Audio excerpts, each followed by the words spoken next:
Listos, vamos a continuar nuestro estudio de 1 Corintios y quedamos la vez pasada estudiando el tema de la libertad, ¿cierto? Que Dios nos da libertad para hacer lo que quisiéramos, pero lo que Él quiere es que hagamos su voluntad. Eso básicamente fue lo que tratamos hace 8 días y continuamos con el tema que el Señor nos habla el día de hoy y empieza con algo que era muy popular en ese momento dentro del pueblo de Corinto. Hay unos dichos que ellos decían, como dices, todo me es permitido. Y no era que Pablo lo dijera, porque a veces se malinterpreta esto de que él dice, todo lo podemos hacer, todo está permitido, pero él dice muy claramente, ustedes dicen, ¿sí?, que todo está permitido. Es lo que él empieza preguntando. Porque dice, como hablamos la vez pasada, Dios nos da libertad de hacer lo que querramos. Y esa es la libertad. La libertad no es hacer todo lo que se nos pegue en gana, pero el Señor nos dice, todo está permitido, o ustedes pueden hacer lo que quieran, siempre y cuando sea la voluntad de Él. Y podemos escoger si es la voluntad de Él, o no hacer la voluntad de Él. Y eso es importante que tengamos claro el concepto de lo que es la libertad. Entonces ellos decían, todo me está permitido, pero enseguida dice, no todo conviene. Y eso es algo importante que tenemos que tener claro. Como dice, el Señor nos da libertad, pero ¿será que nos conviene o no nos conviene hacer lo que hacemos? Y es una pregunta que uno tiene que hacer. No todo conviene las cosas que se supone que uno puede hacer. Y hablábamos de que Dios no prohíbe absolutamente nada, ni siquiera nos prohíbe pecar, ¿cierto? La libertad nuestra si pecamos o no pecamos, pero es la libertad que Él da. Decíamos que el mundo se nos mete en un sistema donde nos quiere atrapar y no nos deja salir, y es el que nos trata de esclavizarnos a hacer lo que todo el mundo hace. Pero el Señor nos dice, ustedes pueden hacer lo que quieran, pero si pecan tienen que aguantar las consecuencias de ese pecado. Y enseguida dice, no voy a permitir que tenga control sobre mí, porque es algo que ellos mismos decían. Entonces, el problema es de control. ¿Quién tiene el control de las cosas? ¿Nosotros? No. El pecado es el que nos controla. Y es el que nos esclaviza y nos pone a servir a ese pecado. Y es lo que dice, uno tiene la capacidad de no dejarse dominar, nos da el dominio propio, que eso nos lo da el Señor, ¿no es cierto? Si no tenemos el Espíritu Santo, lógicamente es muy fácil caer. Pero si tenemos el Espíritu Santo, es lo que nos da el dominio propio para no ser esclavos de ninguna atadura. Y como dice, si uno se deja dominar, ahí es cuando uno pierde la libertad. ¿Sí? Uno dice, las cosas están ahí y uno es el que permite que esas cosas se pierdan de control, y cuando pierde control, nos volvemos esclavos de eso. Hablábamos la vez pasada que las relaciones sexuales siempre están relacionadas con el fuego, a través de la palabra. ¿Cierto? Sí. O fue en hombres, creo que lo tratamos. Siempre las relaciones sexuales tienen una relación directa en la palabra con el fuego. Y todos decíamos, ¿el fuego es bueno o es malo? Depende, ¿no es cierto? Si tenemos el fuego bajo control, es muy bueno. Y ustedes pueden ver que casi todas las cosas dependen del fuego. ¿En la alimentación de qué depende? Del fuego, ¿sí o no? En los materiales preciosos con los que se hacen las construcciones, ¿cómo se logran? Con el fuego, ¿no es cierto? El hierro, ¿cómo se logra el hierro? A través del fuego, ¿no es cierto? Toda la mayoría de cosas dependen del fuego, pero es un fuego que es controlado. Cuando el fuego sale de control, ¿qué pasa? Produce desastres, destruye todo lo que desea. Y el sexo es exactamente lo mismo, y estamos hablando del sexo porque eso es lo que el Señor va a tratar el día de hoy. Entonces, es lo mismo, cuando perdemos el control de las cosas, quedamos atrapados y ahí es donde perdemos la libertad. Y el Señor es muy claro en esto. Entonces, el que peca es esclavo del pecado. Y todo pasa con cualquier tipo de pecado y con cualquier vicio. Una característica que tiene el pecado siempre es que atrapa a las personas. Porque no es fácil salirse del pecado, ¿o sí? No. Como cualquier vicio, y hablábamos no solamente del tema sexual, y vamos a hablar ahorita un poco de la comida también. La vez pasada hablábamos eso, ¿no es cierto? Y a algunos les gustaba mucho esa parte, pero también es pecado. ¿Sí? Rica, ¿no? Eso es algo que tiene en común el pecado, que es atractivo a todos los sentidos.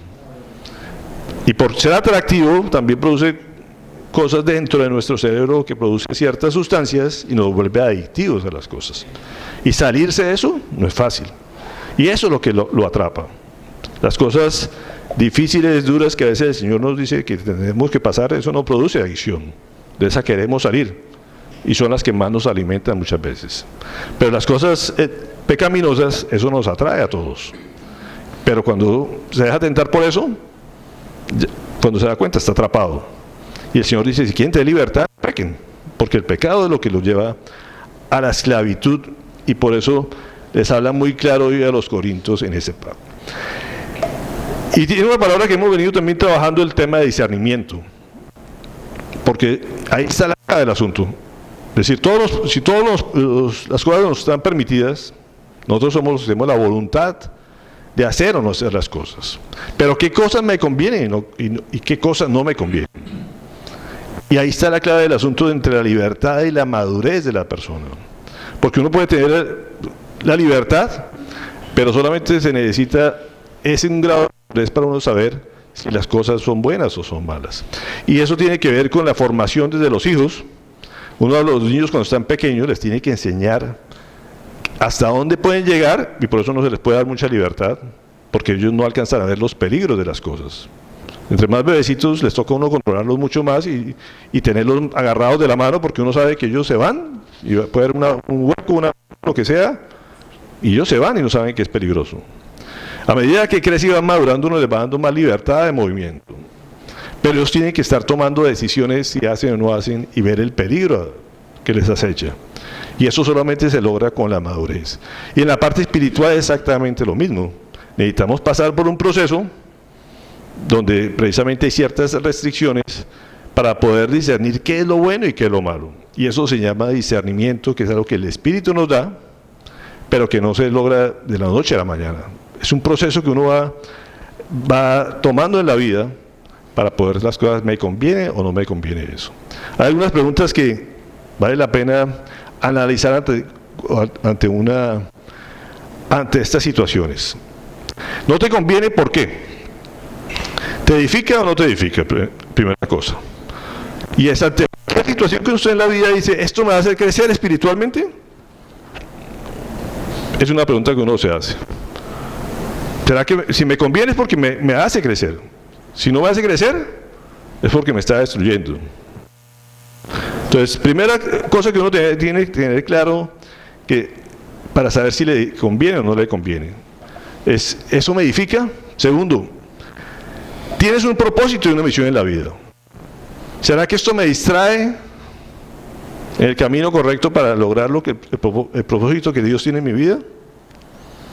Y eso puede ser en muchas situaciones, en el trabajo, en las relaciones, en cualquier actividad de pasatiempo, porque dice, los pasatiempos como tal no son malos, pero ¿será que esto me está ayudando para lo que yo voy a lograr, lo que yo tengo como modelo de vida o propósito de vida? Preguntaría yo. Porque hay cosas que simplemente no son buenas ni malas, pero lo único que hacen es distraer y quitarle el tiempo a la gente en lo que verdaderamente es útil. Entonces, es una buena pregunta también. Esto lo distrae a uno de la misión que fuimos diseñados para hacer. Y por último, ¿tengo el riesgo de que esto me esclavice? O sea, si no tengo control de las cosas y puedo terminar ser preso de eso, pues es mejor hacerme a un lado porque eso no me conviene. Son tres preguntas que uno se tiene que hacer ante cualquier situación que uno se enfrente, para saber precisamente qué riesgo tiene que estar en caer en esa esclavitud. Entonces, como le decía, el discernimiento es algo que se desarrolla ante diferentes situaciones. No hay que probar todas las cosas, y por eso decía, estamos en la libertad de probar muchas cosas, pero la idea es no tener que probar las cosas, no, precisamente del discernimiento a través de todas estas preguntas y a través del tiempo y de pruebas uno poder decir, ¿esto me conviene o no me conviene? Y vamos a hablar un poquito de nuestro cuerpo, que es el tema principal de este pasaje a los Corintios. Y Y hay varias cosas que nos tenemos que preguntar aquí. ¿Cómo? Una se pregunta, ¿cómo se formó nuestro cuerpo? Estos días precisamente estaban dando una entrevista en el noticiero de estas personas que mandan a hacer ahora a sus hijos. ¿Sí lo vieron? No sé, que simplemente yo pongo mi óvulo, varias personas que no tienen pareja ponen su óvulo, buscan un donante y en laboratorio los unen. Eso es la modernidad ahora.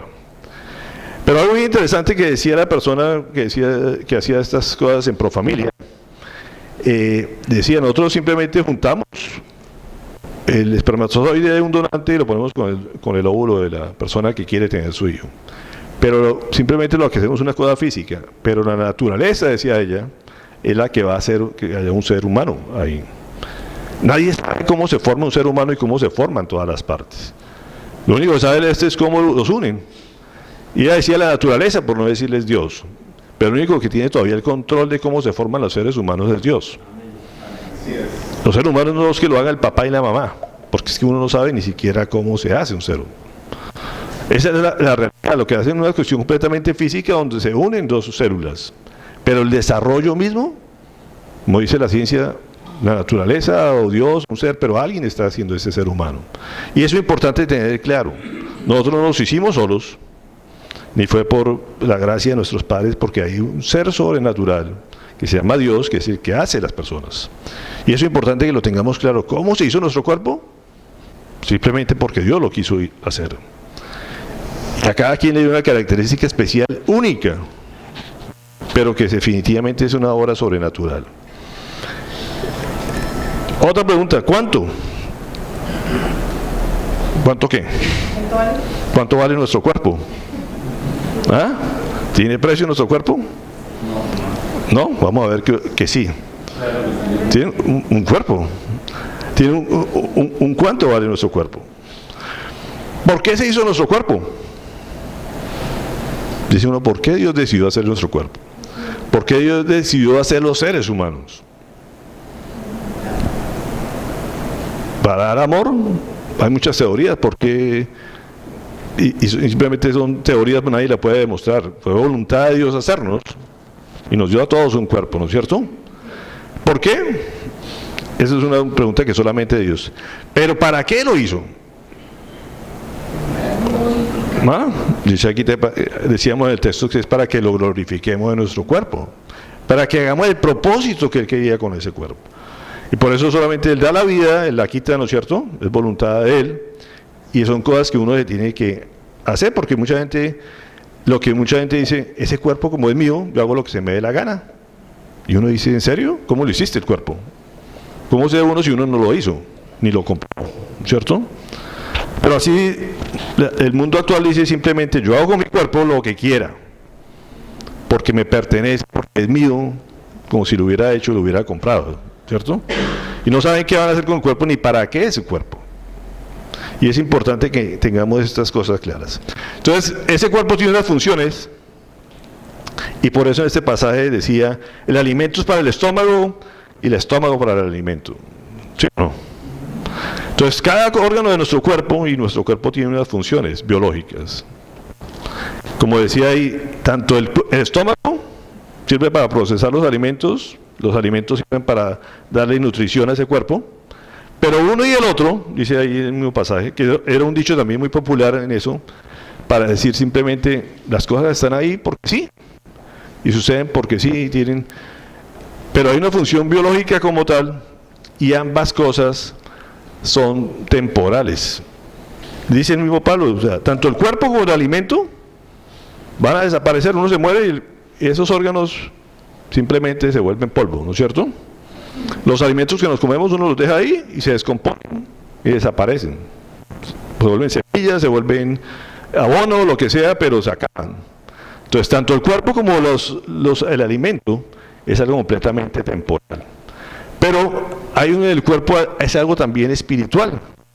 Y eso que dice, ese no es temporal. ¿Cuándo se acaba el espíritu?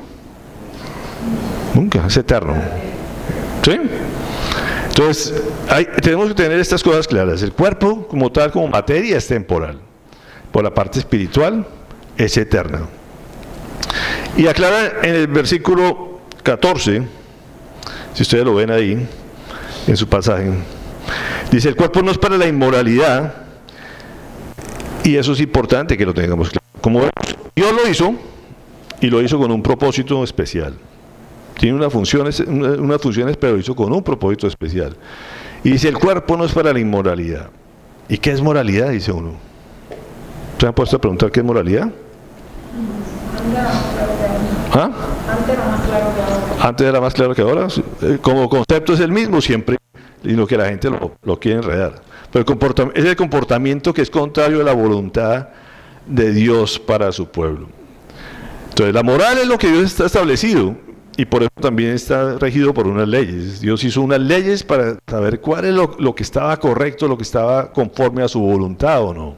Y eso es moral. La moral tiene que estar pegado a la ley. ¿Sí? A alguien que ha establecido lo que es correcto. Dios estableció lo que es correcto. Y por eso dice: el cuerpo no es para lo inmoral, es para lo moral, para lo que va de acuerdo a lo establecido por Dios. ¿Y el cuerpo es qué? ¿Para quién? Para el Señor. Mire que hay un propósito del cuerpo.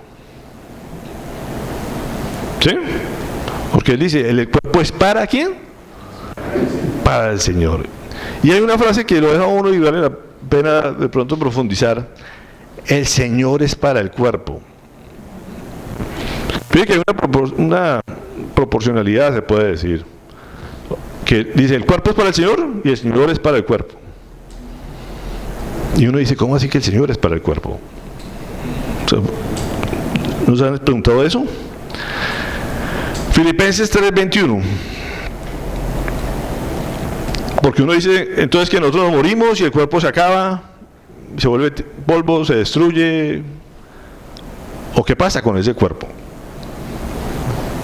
¿Será que solamente nos lo hizo temporalmente el cuerpo? La palabra de Dios dice que no. Mucha gente cree que sí, o como dice, se desaparece y uno reencarna el espíritu, porque en la mayoría de culturas y creencias es eterno, pero que muchos dicen no, simplemente se aparece en otro cuerpo de un ser humano o de un animal, o de pronto de una mata. Eso es lo que hablan de reencarnación. Pero el Señor dice: no, ustedes van a tener un cuerpo, y lo dice en Filipenses 3:21, Él transformará nuestro cuerpo miserable. Fíjate que es diferente transformar a reencarnar, ¿no es cierto? Dice que vamos a tener una transformación, y dice: Él transformará nuestro cuerpo miserable para que sea como su cuerpo glorioso, mediante el poder con que somete a sí mismo todas las cosas. Entonces, aquí hay cosas importantes que tenemos que tener claro. El cuerpo está sometido a Él. Todas las cosas se someten a Él. Todas las cosas naturalezas por Él creadas se someten al Creador. Eso es importante que lo tengamos claro. Y Él mismo dice: por eso no es que deje el cuerpo ahí tirado a ver qué le pasa al cuerpo. El cuerpo está también controlado por el Señor, y por eso está en nosotros y tiene la capacidad de ser transformado después de la muerte. Entonces uno dice: ¿cómo así que lo enterraron? Pero Él dice, y está asegurando que Él transformará ese cuerpo en un cuerpo glorioso. No vamos a entrar en polémicas si vamos a tener las mismas estrías, las mismas arrugas, cómo lo vamos a ver después, ¿sí? O con canas, sin canas. Pero Él dice que va a ser transformado, y el resto, todo lo que podamos decir es elucubrar en cosas que no sabemos. Pero que vamos a tener un cuerpo que va a ser transformado. Entonces, mire que el cuerpo del Señor no es una cosa temporal que simplemente se acabe, como muchos piensan, sino que simplemente va a ser transformado. Y dice: ¿ustedes no sabían que vuestros cuerpos son parte del Mesías? ¿Somos parte del cuerpo de Jesús? Dice la palabra que sí. Somos iglesia de Él, ¿cierto? Y dice que somos el cuerpo de Él y la cabeza. Nosotros le pertenecemos a Él como iglesia, ¿sí? Somos el cuerpo de Él. Y Él nos lleva y nos hace de acuerdo a sus propósitos, y nos hace obrar de acuerdo a sus propósitos. ¿Quién nos controla? Él. ¿Por qué? Porque a Él le pertenecemos. Y ahorita vamos a mirar eso. Y dice, ¿cómo es posible que si entonces ustedes son cuerpo de Cristo, se puedan unir a una prostituta, a una ramera? Esa es la pregunta que Pablo se hace. Si ustedes tienen claro eso, ustedes entienden por ahora, por fin, que ustedes no son una cosa que se creó de la nada, que tienen un propósito en sí, que Dios los hizo con una misión, que van a ser transformados en el futuro porque por algo los hizo tan especiales. ¿Cómo es posible que en vez de ser un cuerpo de Cristo, ahora se unan a una prostituta? Una persona que vende su cuerpo. Y me llamaba la atención mientras mirar de dónde viene la palabra prostituta, y tiene el griego porné, y ahí sale la palabra porno, ¿sí? Y dice ramera, y es figurativo de idólatra. Y dice, oh, curiosidad, ¿por qué utiliza figurativamente la palabra o sea, tiene que ver con la palabra de idolatría? Y dice, pornos, fornicario, libertino, prostituto, vender. Esos son los significados de la palabra porno. Y tiene que ver con la palabra idolatría. En la gran parte de la palabra cada vez que se utiliza la palabra pornos, tiene que ver con la parte espiritual. Y la idolatría como tal, también es catalogada como una fornicación espiritual. Porque si nuestro Padre le pertenecemos y le decimos simplemente no quiero pertenecer así, no quiero pertenecer a otra persona porque dice que nos convertimos parte de otra persona, en ese momento estamos fornicando espiritualmente. Estamos cambiando un Dios por otro Dios. Así no lo viéramos de esa manera. Entonces cuando uno se une a otra persona, también entra a pertenecer a esa persona. ¿Me explico? Y por eso dice, ¿cómo es posible si se unen con una prostituta? Ustedes no solamente están pagando un precio por eso, material, sino están pagando un precio espiritual. Y al momento de pagar, ofrecer un precio por eso, están ofreciendo como si fuera un sacrificio a otros dioses. Y eso se llama, ante los ojos de Dios, idolatría. Entonces, para que podamos entender lo que significa la parte de intimidad sexual, algo que para los judíos y para el pueblo hebreo, la sexualidad es algo sagrado, ¿cierto? Y así se maneja como algo completamente sagrado. Cuando ustedes lo hacen en mal uso, en el momento están idolatrando. Y ustedes saben lo que significa la idolatría para Dios. Miren lo que dice en Génesis 2:24. Dice, por eso el hombre deja a su padre y a su madre y se une a su mujer, y los dos, ¿qué? Se funden en un solo ser. Y cuando hay fundiciones que no se pueden separar. ¿Sí? ¿Ustedes han visto el ejercicio de poner un pegante entre dos hojas de papel? Ustedes la pegan y después trátenlo de separar. ¿Qué pasa? Se rompen, ¿no es cierto? Nunca vuelven a ser iguales ninguno de los dos. Y eso es la intimidad sexual, que dice nunca se pueden separar. Si se separan, van a generar destrozos. ¿Me explico? Y la gente cree que por unirse a una persona físicamente no pasa nada. Pero ante los ojos de Dios ya son un solo ser. Y eso es importante que lo tengamos muy claro. Por eso dice, ¿será posible que si están unidos a Cristo, dejen de estar unidos a Cristo por irse a unir a una persona natural y que no es su pareja? Porque cuando es su pareja, en la voluntad de Dios, dice que Dios está en medio de ellos. Entonces no es una unión de dos, sino de tres. Pero cuando no es la pareja, no puede estar Cristo ahí, porque es pecado. Y si hay pecado, no puede estar la presencia de Él ahí. Entonces simplemente están uniéndose a un ser, y ese es el problema de las relaciones extramaritales o extramatrimoniales. Y dice entonces, ¿qué? ¿Estamos unidos al Señor? Y eso nos hace uno con el Señor. ¿Sí o no? Esa es la vida cristiana.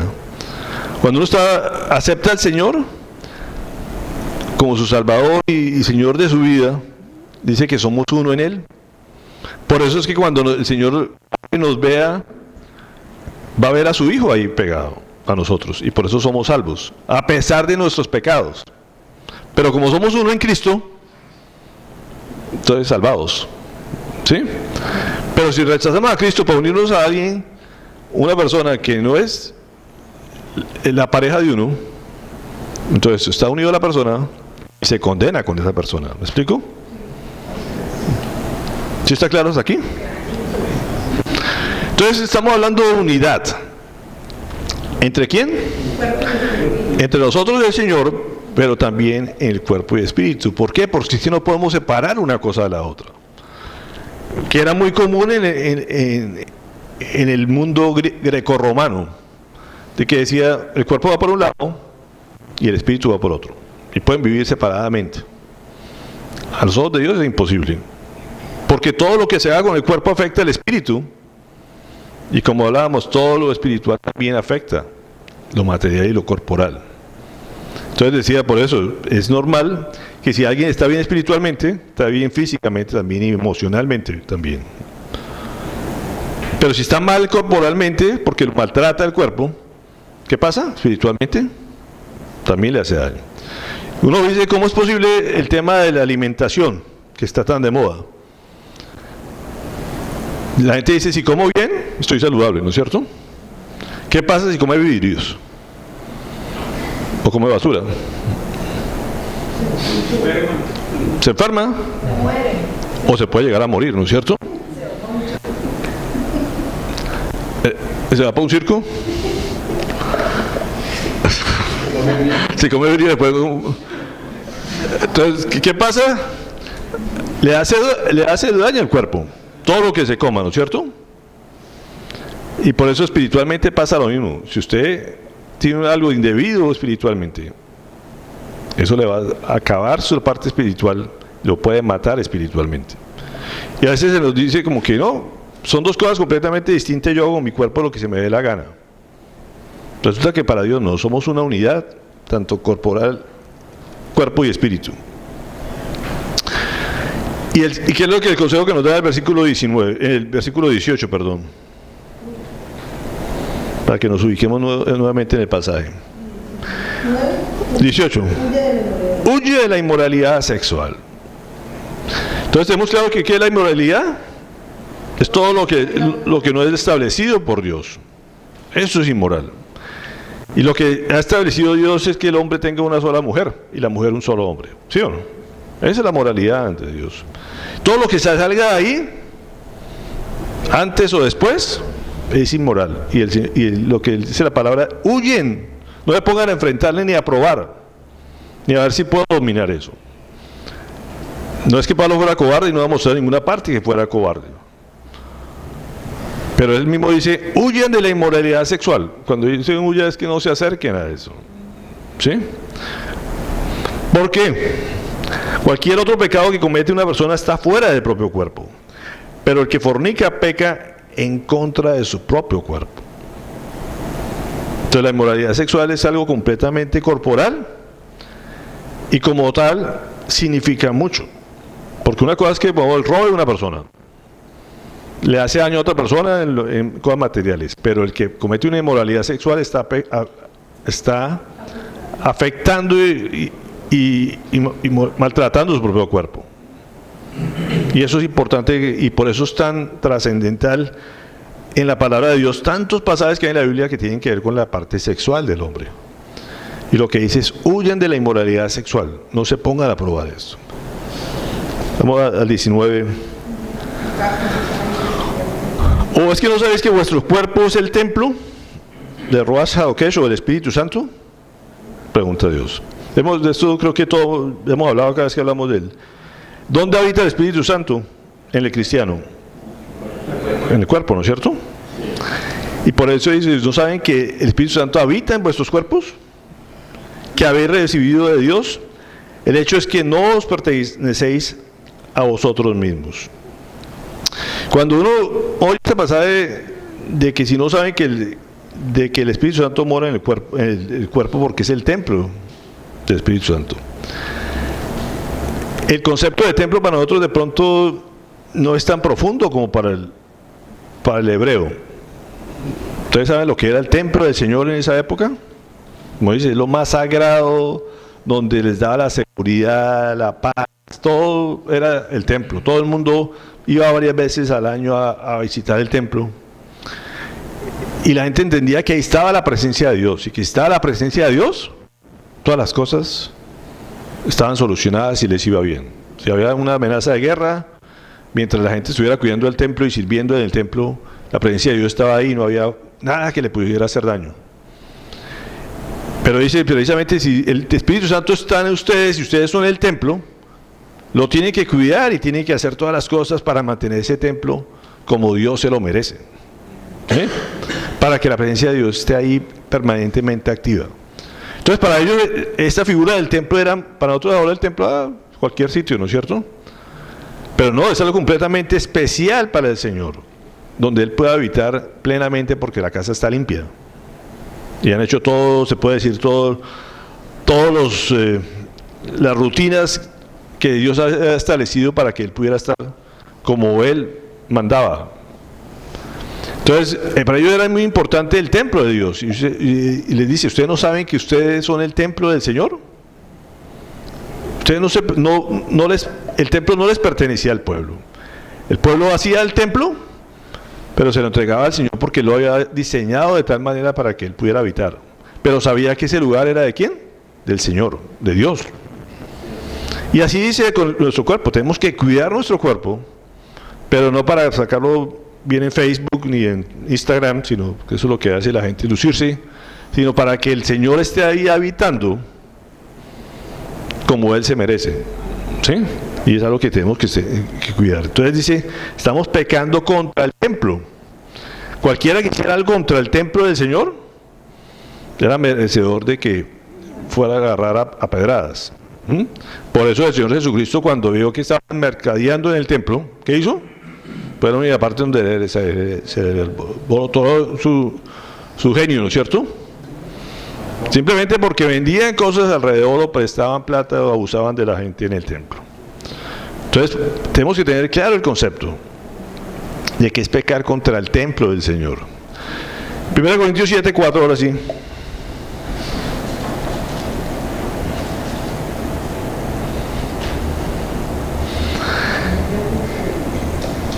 Lo que tiene que ver con la vida matrimonial, que es lo que vamos a hablar dentro de 8 días. La mujer no está encargada de su propio cuerpo, lo está su marido. E igual el marido no está encargado de su propio cuerpo, sino su mujer. En otra versión dice, no le pertenece al cuerpo.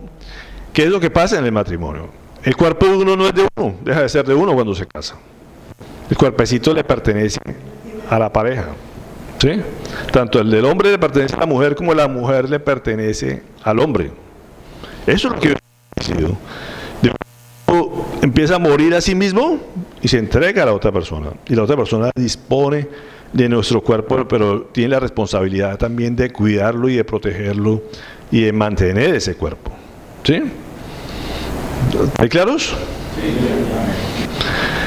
Entonces, esta es la figura establecida por el Señor. Esa es la moral del Señor, es que el cuerpo de uno le pertenece a su pareja. Y así lo estableció, y por eso dice también que nosotros le pertenecemos, en este caso, cuando nosotros aceptamos al Señor como nuestro Señor, el cuerpo que es la iglesia de Cristo le pertenece a Él. ¿Sí? ¿Estamos de acuerdo? Entonces, tenemos una pertenencia y no podemos hacerlo con eso lo que quiere. Eso tiene que ver con el tema de adulterio también. Cuando uno adultera ese pacto, porque el pacto es eso, cuando uno dice yo entrego este cuerpo a otra persona y la persona me entrega mi cuerpo, es un pacto establecido por Dios y no se puede romper. Pero si alguien falla ese pacto y se entrega a una persona diferente, tiene que llevar las consecuencias de haber afectado a ese cuerpo y ese compromiso. 2 Corintios 6, 14 y 16.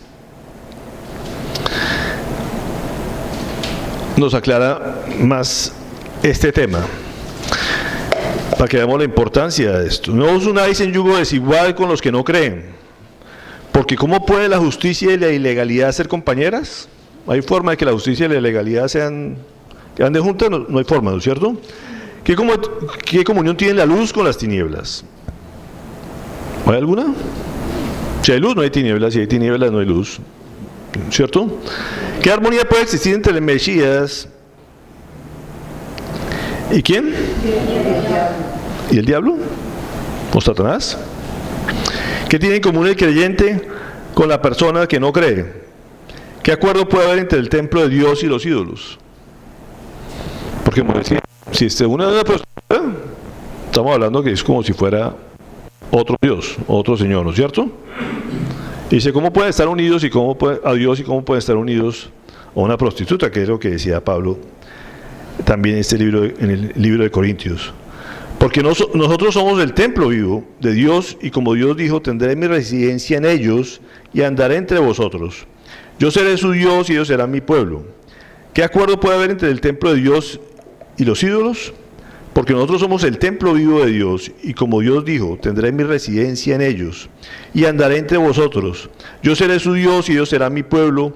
Por lo tanto, Adonai dice, salid de entre ellos, apartaos, ni siquiera toquéis lo que es impuro, entonces yo os mismo lo recibiré. Cuando uno mira este pasaje que habla Pablo ahí, me sorprendía que hay una eléctrica de referencia en esa parte, que es sacada de un texto del Antiguo Testamento. Pero habitualmente siempre ven un versículo donde se dijo eso en el Antiguo Testamento. Pero cuando ustedes van a dar esa referencia, encuentren un listado enorme. Cuando Dios dice, ustedes me pertenecen como pueblo, ustedes me pertenecen como nación, y hasta a través de toda la cantidad de pasajes de las Sagradas Escrituras o del Tanakh, como decía. Son muchos los pasajes donde el Señor dice, ustedes me pertenecen como pueblo, ustedes me pertenecen como iglesia. Todos los que son considerados hijos de Dios son pertenencia de Dios.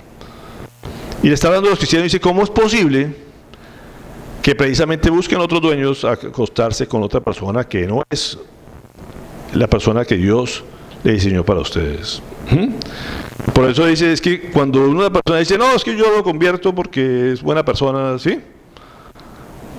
¿Será suficiente? Eso no es cierto. Habitualmente, precisamente, termina yéndose hacia el lado del incrédulo. Y el pasaje es muy claro, dice, ¿cómo puede haber un yugo entre uno que no cree con uno que cree? Cuando se convierte en uno solo. Ya ese cuerpo no puede usted decidir por ese cuerpo lo que va a hacer, sino es la otra persona. La gente a veces no entiende eso, que se casa y bueno, yo sigo mi vida, que es lo común ahora, ¿no es cierto? Eso se llama una convivencia, pero no es una unión. Entonces cada quien lleva un propósito en su vida diferente. Entonces usted hace su vida y se desarrolla, y en la noche nos encontramos y nos vemos, tenemos intimidad y hasta luego. Eso no es un matrimonio. Por eso ustedes se tienen que convertir en uno solo en propósito de vida también. Pero cuando no hay la misma creencia, no tiene propósito de Dios, no tienen claro para dónde van, pues cada quien vive con personas aisladas, como digo, y se encuentra un ratico, y eso no es un matrimonio por Dios. El matrimonio diseñado por Dios es unidad en todos los aspectos de la palabra. Y cuando la persona decide juntarse a una persona, X cualquiera, fuera de su matrimonio, tenía una unidad además con esa persona, que el día de mañana la va a meter dentro de su matrimonio cuando se echa antes de su vida matrimonial. Y si la hace estando casado, pues peor todavía. Pues está rompiendo un pacto, y eso tiene unas consecuencias, y decide unirse a una persona, a una tercera persona, y está llevando todos los pecados de la otra persona y todos los pasados de la persona, se los lleva a una tercera persona. Eso es lo que hace porque no podemos separar lo físico de lo espiritual. Entonces la gente dice, no, solamente la parte física. No es así. Y el Señor es muy claro en eso. Entonces, ¿el cuerpo de Dios qué es? ¿El cuerpo nuestro es qué? El templo. ¿De quién es el templo? Porque dice, ¿el templo de quién? Si es cristiano. Y si no es cristiano, ¿de quién? ¿Ah? ¿De Satanás? Aquí no hay punto medio. Entonces uno dice, si uno se une a otro templo, si entra a otro templo, pero ese templo es del Espíritu Santo o no es del Espíritu Santo. ¿Cuántos demonios habrá en la otra parte? ¿Me explico? ¿Y a quién está sirviendo y a quién está orando? Pues al enemigo. Esa es la gran realidad de las relaciones. Y eso es lo que la gente tiene que tener claro. El cuerpo físico no es simplemente carnecita, es espiritual también. Y ahí, dentro de la persona habitan, si no es el Espíritu de Dios, hay otros tipos de espíritus. Y eso es lo que la gente tiene que ser consciente cuando se decide entregar a otra persona. ¿Hasta aquí sí está claro? Si Cristo es mi Señor y es mi dueño, ¿de qué es? ¿Solamente del cuerpo o de ambas cosas? ¿Sí? Decía el 19 eso. El Señor no solamente es dueño del espíritu, es dueño del cuerpo también. Si nosotros somos del templo, si somos del templo de Él, es dueño absolutamente de todo lo que hay en ese templo.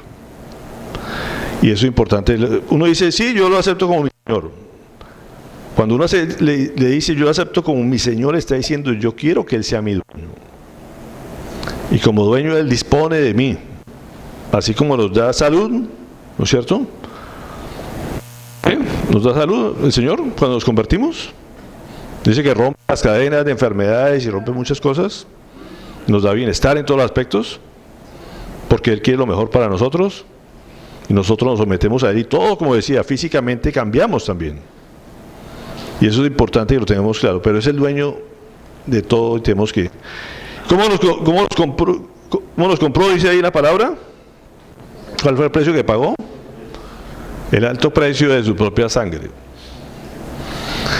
Como él al que aceptó el sacrificio de la sangre del cordero anteriormente, era parte de su pueblo. ¿Sí? ¿Se acuerdan de Egipto? Y por eso siempre lo recuerdan. Cuando ellos sacrificaban y decían, que si usted quiere marcar su cara con la sangre de él, la muerte no va a llegar y van a ser mi pueblo. Pero el que no va a tener la muerte.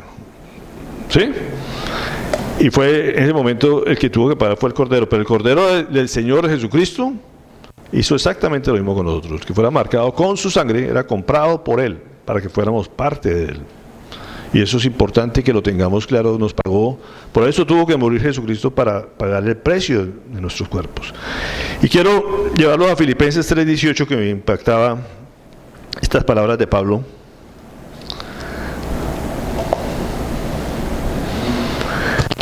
Dice, como les he dicho a menudo, y ahora les repito hasta con lágrimas, dice, muchos se comportan como enemigos de la cruz de Cristo. Su destino es la destrucción, adoran al Dios, con minúscula, de sus propios deseos. Y se enorgullecen de lo que es su vergüenza. Solo piensan en lo terrenal. En cambio, nosotros somos ciudadanos del cielo, de donde anhelamos recibir al Señor, o propietario, como dicen, el Señor Jesucristo. Y uno dice que tristeza la que sentía Pablo. Como decía, que lo llevaba hasta lágrimas. ¿Cuántas veces insistiendo esto en las diferentes regiones donde escribía? Decía cómo la gente cambia un Dios como el único verdadero por el Dios de los deseos. Porque es cuando la gente cae, la gente se deja llevar por sus deseos y no está dando cuenta que está adorando sus deseos o el objeto de sus deseos. Esa es la realidad y se convierte, como les decía, en su propietario y les quita la libertad en adelante, porque eso se llama pecado. Todo lo que no es de Dios es servir al pecado, y el pecado ya sabemos que esclaviza y la gente no se puede salir de ahí fácilmente. Y él dice, oiga, me produce lágrimas que ustedes se dejen llevar por el Dios de sus propios deseos y todavía que se enorgullezcan de su vergüenza. Está hablando a una iglesia de Corinto, como decía, que se ufanaba porque el hijo se acostaba con la mamá. Hasta ese grado de inmoralidad llegaba. Y eran cristianos, o se decían cristianos, después de haber conocido al Señor. Y se ponían a pensar cosas, ahorita vamos a ver un poquito más de eso en otro pasaje. Y decía, ¿el cuerpo entonces para qué es? Ya decimos por qué, cuál fue el precio, cuál fue el costo de eso, cómo se lo hacía, pero ¿para qué es el cuerpo? Nos termina ahí, dice el 20, la parte B del 20. De manera que usad vuestros cuerpos, ¿para qué? Para glorificar a Dios. ¿Qué es glorificar a Dios? Preguntaba yo. Alabarlo, ¿sí? A veces como que decimos, cuando uno dice glorifica al Señor y la gente le empieza a levantar las manos, porque a veces no tenemos claro qué es glorificar. ¿Qué dice el diccionario entonces? ¿Dice qué? Rendir, estimar, glorioso, alabar o dar gloria, honrar. ¿Cómo honramos a Dios con nuestros cuerpos? ¿Cómo nos rendimos el cuerpo para Dios? La rendición es de obediencia, ¿sí? Tenemos que cuidar nuestro cuerpo en todos los aspectos. Como decíamos la vez pasada, para el cuerpo, si glotón, que es más alimento que necesita el cuerpo, eso es glotonería. Comer más de lo que el cuerpo necesita. Está atentando contra su cuerpo. Pero dice, si queremos rendir ante el Señor, tenemos que obedecer lo que Él dice, lo que tiene que ver con el cuerpo. Si Él dice solamente puede tener una pareja, solamente puede tener una pareja. Esa es la forma de glorificar a Dios en nuestro cuerpo, obedeciendo en la parte corporal también. Es bien curioso que los hebreos, como les decía alguna vez, ¿cómo oran ellos? ¿Se han visto orar a un judío? ¿Cómo mueven todo su cuerpo? Ellos se mueven, todo el tiempo están orando y están moviéndose. No pueden quedar quietos, porque eso lo hace recordar que su cuerpo también tiene que glorificar a Dios. Y es una forma de manifestar corporalmente que están rindiéndose ante Dios. Otros se arrodillan, postran, se tiran al suelo, pero ellos tienen que estar rindiendo su cuerpo permanentemente de una forma. Pero la idea no es simplemente que movamos el cuerpo cuando oramos, es que donde quiera que vayamos estemos rindiendo nuestro cuerpo al Señor en obediencia santa. Terminamos con Romanos 1:21.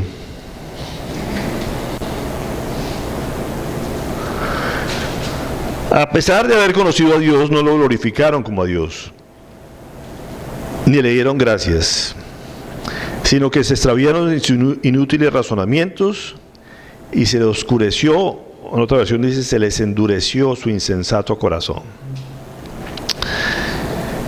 El tema de la fornicación o de la inmoralidad sexual en nuestra época es un tema que la gente no acepta fácilmente. Esa es la realidad. Porque vivimos un medio de lujuria, de deseos por toda la publicidad, ¿cierto? La sociedad. Eso no es de ahora, ha existido a través de toda la historia. Y es una de las cosas que más atrapan a las personas. Esto no es nada nuevo tampoco, ¿cierto? La sexualidad siempre ha existido y los desórdenes sexuales siempre. Entre personas, entre animales, con animales, con objetos, con muchas cosas. Todo eso, a los ojos de Dios, es pecado. Porque, como decíamos, si se sale lo moral que Él estableció, según lo que Él dijo, como debía hacer las cosas del ser, en la parte corporal del hombre, eso se llama pecado. Pero a la gente no le parece, no le gusta. ¿Por qué? Porque la mayoría de gente está encadenado a eso. Entonces pidan muchos razonamientos, como lo había en ese momento. Hombre, si el Señor nos dio unas hormonas y nos produce unos deseos, pues hay que satisfacer esos deseos. Porque si no produce cáncer. Muchos dicen, no sé, hasta eso sacan teorías. Es el mismo pensamiento que los griegos decían eso. Si la comida es para el cuerpo, para el estómago, y el estómago para la comida, pues comamos. Es el mismo razonamiento. Y por eso Pablo decía, ustedes dicen eso, la gente dice eso, y todo me es permitido, pues hagámosle. ¿Sí o no? Pero eso no lo dijo Dios. Ni relación. Como él decía, si ustedes no pueden controlar sus deseos, grave problema, porque están en pecado. Todos los deseos se pueden controlar y no es si usted deja de comer es mortal, pero si usted no tiene relaciones sexuales no es mortal. ¿O sí? Nadie se ha muerto por eso. ¿Que es difícil abstenerse? Sí. Y por eso dice, si no se pueden abstener, cásense. Porque ahí están legalizando, se puede decir, una situación que ustedes puede salir de problemas. No se case simplemente por el hecho de tener relaciones sexuales. Ese no es el propósito. Pero sí es un medio de glorificar a Dios haciendo lo que Él dice. Y si ustedes son obedientes, Dios les va a dar también la sabiduría para llevar un buen matrimonio. ¿Lo explico?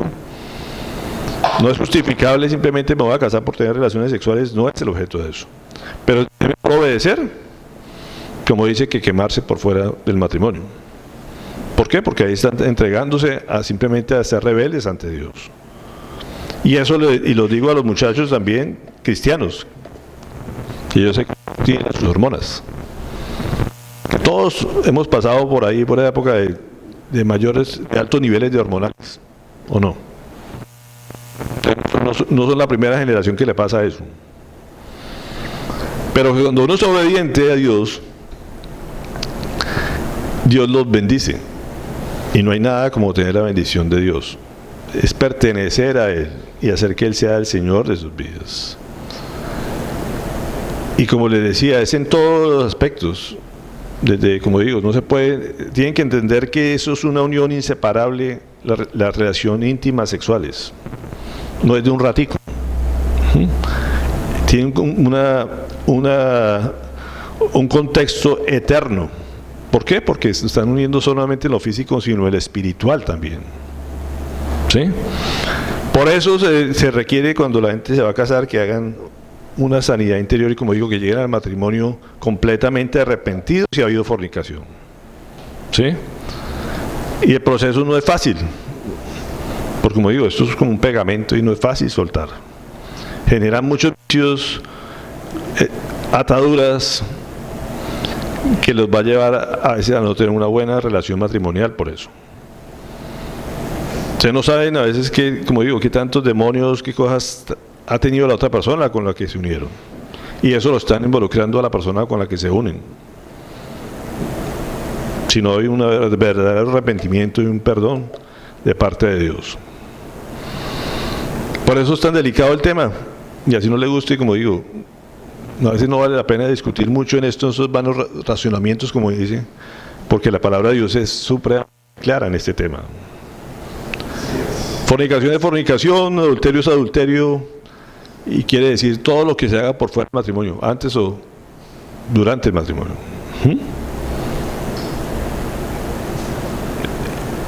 Solamente hay una verdad, la verdad es la que Dios dice. Cada quien es libre de obedecer o no obedecer. ¿Te conviene o no te conviene obedecer? Es lo que él dice. Todo está permitido, pero ¿te conviene? ¿Te dejas dominar por alguna cosa de esas o tú estás dominando las cosas? Como dice, si ustedes tienen que, el Espíritu de Santo nos da el dominio propio. No para decirnos que a mí no me dio dominio propio. Es parte del Espíritu Santo tener dominio propio. O sea que sí se puede. ¿Sí? Y la Biblia me lo dice, si no es capaz de abstenerse, cásense. ¿Cuál es el temor a casarse? ¿Qué es lo que ahora hasta que no tenga la casa comprada? Esa es lo que la gente dice ahora, el aspecto económico. Entonces prefieren tener bienes pero terminar en el infierno. Es lo que la gente decide escoger. Yo estos días me preguntaba precisamente si yo en lo personal era partidario o no de los matrimonios de muy jóvenes. Yo decía, yo en lo personal soy partidario de que se casen jóvenes. Eso que uno necesita estar experimentado para casarse, puro cuento. Nunca van a dejar de madurar. Pero sí pueden quemarse antes de tiempo y graves consecuencias para toda su vida y para la eternidad. Si no como dice el mismo Pablo, si no pueden abstenerse, cásense, ¿o no?